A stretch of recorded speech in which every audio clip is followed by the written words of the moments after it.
स्वागत है आप सबका हमारी खास सीरीज मार्केट आउटलुक में। आज मैं आपकी मुलाकात एक बेहद खास मेहमान से करवाने जा रहा हूं, जिनके अगर आप क्वालिफिकेशन देखेंगे तो आपको बड़ा मज़ा आएगा, आनंद आएगा। आपने पोस्ट ग्रेजुएशन डिप्लोमा किया है बिजनेस मैनेजमेंट में आईआईएम अहमदाबाद से। आईआईटी कानपुर से आपने बीटेक की डिग्री हासिल की और उसके बाद करीबन करीबन 3 दशकों का 30 साल से ज़्यादा का लंबा गहरा अनुभव भारतीय बाजारों में और ग्लोबल मार्केट्स को ट्रैक करने का है। जी हाँ, आनंद टंडन साहब से करते हैं मुलाकात। सर बहुत बहुत स्वागत है, गुड मॉर्निंग। समय देने के लिए आपका बहुत बहुत धन्यवाद सर। बड़ी सुस्ती वाला मामला चल रहा है। पिछले हफ्ते हमने रोज लाइफ हाई बनाए, अब ऐसा लग रहा है कि ज़्यादा तेज दौड़ लगाकर थक गए हैं। इलेक्शन सामने है, लोग जानना चाहते हैं आपका व्यू क्या है मार्केट पर, कैसा रहेगा आगे का मार्केट का डायरेक्शन सर। शुक्रिया अनिल जी। आपने जैसे कहा अभी फिलहाल कोई बहुत ज्यादा ट्रिगर नजर नहीं आ रहे हैं बाजार के लिए, इसलिए थोड़ा सा रास्ता बहुत ज्यादा साफ नहीं नजर आ रहा है। अगर आप जो रिजल्ट्स आए उसको अब देखें तो कई कंपनियों के, बल्कि निफ्टी की आई थिंक मेजॉरिटी कंपनियों के एस्टिमेट जो है वो एनालिस्ट की तरफ से थोड़े से कम किए गए हैं। तो इसका भी मतलब ये है कि आप जो एस्टिमेट कर रहे थे कि अगले साल का मुनाफा कितना आएगा, वो भी आपने थोड़ा सा ज्यादा एस्टिमेट किया हुआ था और अब उसका करेक्शन शुरू हो गया है। पिछले 2 साल पहले बहुत, ये हर साल तक यही होता रहता था कि पहले साल में आप साल के शुरू में करीब 15% की बढ़त मान के चलते थे, फिर धीरे धीरे वो कम होता रह गया। वो पिछले 1.5-2 साल से नहीं हुआ है, बल्कि उल्टा हुआ है कि एस्टिमेट बढ़ते गए। इसके कारण हमने बाजार में बहुत तेजी देखी, क्योंकि अर्निंग्स के साथ साथ पी भी एक्सपेंशन हो जाता है। अब जो है ये फिर से एक लेवल पे ऐसा आ गया है कि अर्निंग्स का कैचअप जो है वो हो चुका है, और यहाँ से जो अनुमान आपने नेट प्रॉफिट का किया है वो फिर से थोड़ा सा गिरना शुरू हो गया है। तो एक तो वैल्यूएशन ही है, अनुमान थोड़े से कम हो रहे हैं, इंटरेस्ट रेट कभी भी गिरने की के आसार नजर नहीं आ रहे हैं इमीडिएटली। और जैसे आपने कहा इलेक्शन भी अभी बस अनाउंसमेंट की देरी है।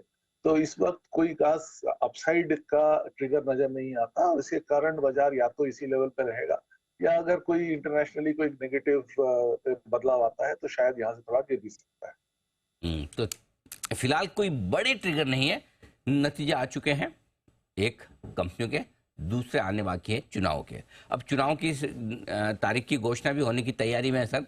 इलेक्शन के पहले और इलेक्शन के बाद के लिहाज से इन्वेस्टर्स क्या स्ट्रेटेजी रखकर चले हैं, और जिन लोगों को सर पैसा लगाना बाकी है, काफी लोग सोच भी रहे लगाएंगे लगाएंगे, करेक्शन आएगा तब लगाएंगे, लेकिन लगा नहीं पाए, उनके लिए क्या राय होगी अभी या इलेक्शन के बाद?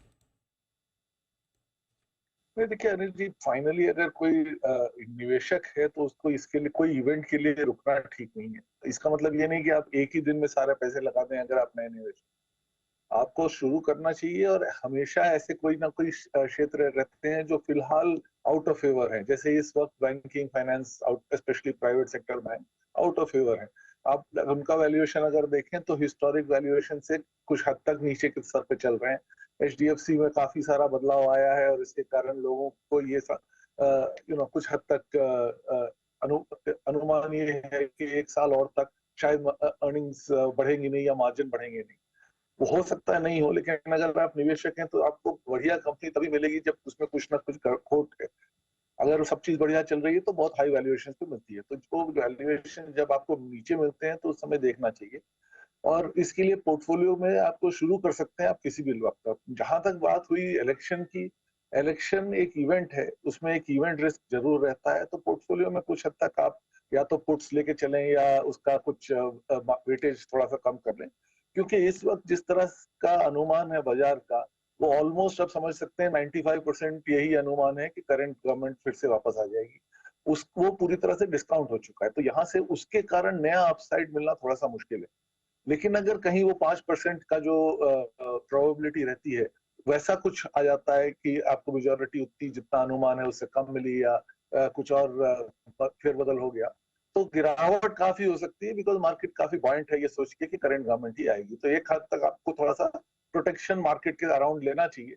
बट लॉन्गर टर्म निवेशक के लिए ये सब ब्लिप्स होंगे। अगर 4-5 साल के लिए और उससे ज्यादा के लिए बाजार में है, तो ये अगर गिरेगा भी तो उस समय आपको खरीदना ही चाहिए। ये नहीं कि कोई खास फर्क पड़ने वाला है इलेक्शन के कारण। तो चुनाव से लॉन्ग टर्म इन्वेस्टर्स को ज़्यादा फर्क नहीं पड़ना है, ये ध्यान रखें। एक स्पेस है जहां पर काफ़ी बड़ा एक्शन दिखा है सरकारी कंपनियों का, चाहे वो सरकारी बैंक हो या फिर दूसरी सरकारी कंपनियां, defence, railway, oil and gas, इन सब से जुड़ी हुई जो कंपनियां हैं सर, क्या लगता है, क्या कुछ जरूरत से ज्यादा भाग गए, वैल्यूएशन अनाप शनाप हो गए, या अब भी मौके हैं? देखिए, काफी हद तक तो ये बहुत तेजी से और बहुत जल्दी री रेटिंग हो गई है इसकी। उतने आप अगर देखें तो कुछ कंपनियों में जैसे और डिफेंस है, जितनी ऑब्वियसली फंडामेंटल क्वालिफिकेशन चेंज आया है, क्योंकि उसमें आपका जो ऑर्डर बुक जो पहले बहुत कम थी, वो अब काफी तगड़ी हो गई है। और अनुमान ये लगाया जाता है कि ग्लोबली भी डिफेंस कंपनियों में ऑर्डर बुक बहुत तेज है, क्योंकि आप जियोपॉलिटिक्स देख रहे हैं, नेटो में भी 2% की उनको अब सब कंट्रीज को पैसा डालना पड़ेगा।